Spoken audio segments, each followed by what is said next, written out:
Bonjour tout le monde et bienvenue dans une nouvelle vidéo dans notre petite bulle financière. Aujourd'hui, j'aimerais partir sur un nouvel épisode de notre jeune série Construire un budget qui nous rend heureux.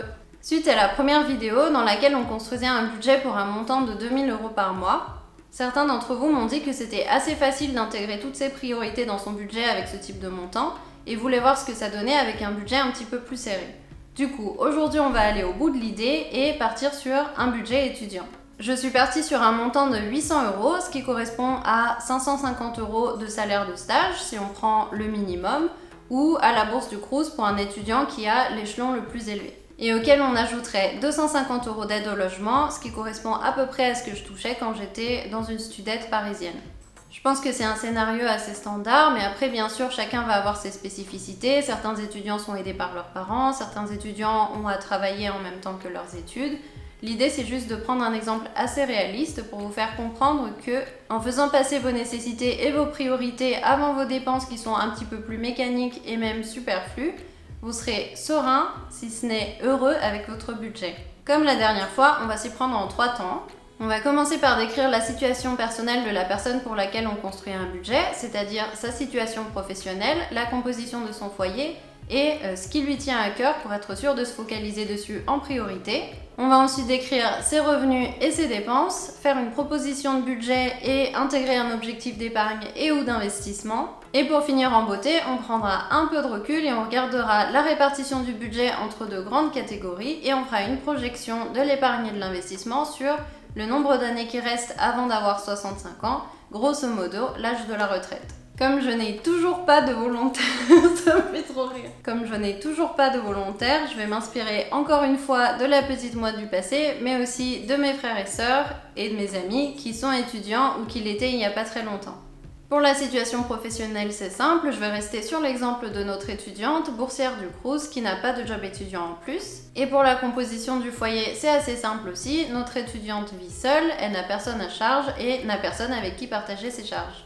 Dans l'exemple que je vais prendre ici, la priorité de notre étudiante, ça va être les sorties, c'est-à-dire pouvoir prendre un café ou un verre avec ses amis de temps en temps, pouvoir aller régulièrement au cinéma ou au théâtre, et pourquoi pas par-ci par-là pouvoir assister à un concert dans une petite salle.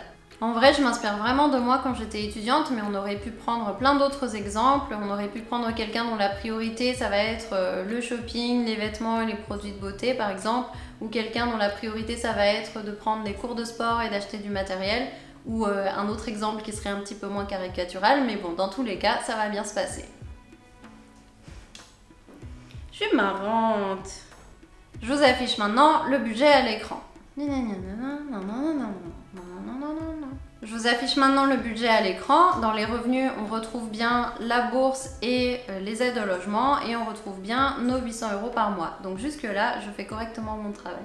Comme la dernière fois, dans la colonne de gauche, pour chaque ligne de dépenses, on voit si ça correspond à une nécessité, à une priorité pour notre étudiante, à des dépenses un peu plaisir et un peu superflues ou à nos objectifs d'épargne. Et à droite, on a toujours une catégorie un peu générique comme le logement, le transport, la nourriture ou le reste pour pouvoir construire nos camemberts à la fin. Avant toute chose, on commence par les nécessités. Pour le loyer, on est sur 500 € par mois, ce qui correspond à peu près à une studette dans Paris, à un studio dans une résidence étudiante, à une chambre dans une colocation ou à un petit appartement dans une ville qui exagère un petit peu moins sur les loyers. Et je pars du principe que c'est un logement qui inclut internet pour faire un peu plus simple. Plus bas, on a un petit budget course d'une vingtaine d'euros par semaine, ce qui est plutôt pas mal dans des gros supermarchés comme Lidl, pour ceux d'entre vous, enfin pour les étudiants qui sont prêts à faire un petit peu de trajet parce que des Lidl, il n'y en a pas partout. Et j'ai intégré 50 € de nourriture en plus pour les périodes normales où il est possible d'aller manger à la cantine du Crous le midi. Et ces derniers temps, il y a même eu la formule du Crous à 1 €, donc c'est encore mieux. Ensuite, on peut passer à la partie priorité, donc les sorties, et dans cet exemple, on accorde un budget de 50 € par mois. J'ai mis 25 € pour les restaurants entre guillemets, parce que quand on est étudiant, on se fait pas vraiment de gros restos en général. Quand on fait des restos, on est invité par sa famille. Mais là, c'est plutôt pour prendre des pintes de bière, des Starbucks, des kebabs, des Happy Meals et des choses comme ça de temps en temps avec ses amis. Par contre, avec les 25 € que j'ai mis dans la partie cinéma-théâtre, on peut faire pas mal de choses et je vais essayer de vous impressionner. On peut par exemple prendre un abonnement illimité au cinéma. C'est ce que j'ai fait, mais je sais pas si ça se fait toujours depuis Netflix. Et en plus, après, il reste durable pour prendre 1 ou 2 cafés en plus. On peut prendre 1 ou 2 places de théâtre tous les mois si on préfère le live, et en plus il y en a des super drôles avec des comédiens super impressionnants et tout. Voilà. Et pour toutes les autres sorties culturelles, il y a tout plein d'expositions et de musées qui proposent des réductions pour les étudiants quand c'est pas même gratuit. Et enfin, la différence entre les revenus et les dépenses, qui doit être positive, va permettre de construire son patrimoine. À ce stade, c'est difficile d'épargner énormément, mais l'important c'est de commencer à prendre la bonne habitude de vivre en dessous de ses moyens. J'ai intégré une épargne de 25 € qui doit permettre en priorité de construire une épargne de sécurité qui est très importante quand on est étudiant parce qu'on n'a pas beaucoup de marge si jamais on doit avancer des courses parce que sa bourse est en retard ou si jamais on doit avancer des honoraires chez le médecin.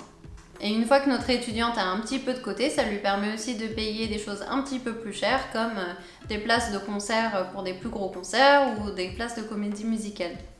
C'est notre ami nous dit au revoir.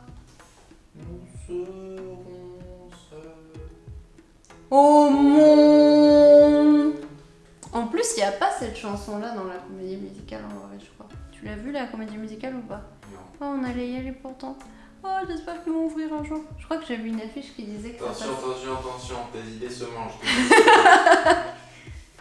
Et ensuite, j'ai intégré 10 € par mois pour commencer à investir un petit peu. Non pas parce que ça va rapporter des millions, mais surtout parce que ça permet de commencer à prendre l'habitude d'y penser et de s'informer. C'est possible avec un compte titre qui vous permet d'acheter des fractions d'actions, parfois à partir de 1 € ou avec les virements programmés d'une assurance vie. Et vous voyez, il n'y a pas de trop petit montant. Je vous affiche maintenant ce que ça donne en termes de répartition entre les différentes catégories de dépenses. Le logement représente 62%, ce qui est une bonne partie du budget, mais qui est aussi normal avec un budget aussi restreint, surtout quand on ne peut pas vivre avec sa famille. Et maintenant, je vous montre ce que ça donne en termes de répartition entre les nécessités, les priorités, les plaisirs superflus et les objectifs d'épargne. On est à 86% du budget qui va aller dans les nécessités, ce qui encore une fois est normal compte tenu du budget sur lequel on est. Et on a consacré de la place à nos priorités et à nos plaisirs, ce qui nous permet de nous sentir non seulement en contrôle, mais aussi un petit peu plus à l'aise. La projection dans le futur. On passe maintenant à la projection dans le futur avec nos 2 hypothèses qui sont pas forcément réalistes, mais qui permettent d'aller au plus simple. La première, c'est que la situation financière ne va pas changer jusqu'à la retraite, et la deuxième, c'est que on ne va pas puiser dans ses placements jusque-là, jusqu'à la retraite. Je pars du principe que notre étudiante a 20 ans en 2021 et qu'elle en aura 65 en 2066. Elle a du coup 45 ans devant elle pour épargner et investir.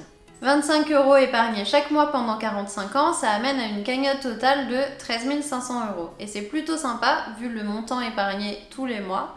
Et pour rappel, il faut juste se dire que par contre, c'est impacté par l'inflation. 10 € investis chaque mois pendant 45 ans, avec un rendement annuel plutôt conservateur de 5%, ça donnerait une cagnotte totale de 20 349 €, dont seulement 5 400 € proviendraient des versements, et tout le reste proviendrait des intérêts. Encore une fois, plutôt stylé. Et donc en tout, au bout des 45 ans, on aurait un patrimoine de 33 849 €. On arrive au bout de cette vidéo, j'espère qu'elle vous aura montré qu'on peut faire tout plein de belles choses avec toutes sortes de budgets, à condition d'y réfléchir un petit peu pour ne pas avoir de regrets ou de frustration. Merci encore d'avoir passé ce moment avec moi, n'oubliez pas de me saluer dans les commentaires parce que j'adore vous y retrouver et de laisser un j'aime sous la vidéo si jamais elle vous a plu. Je vous souhaite un excellent week-end, bisous!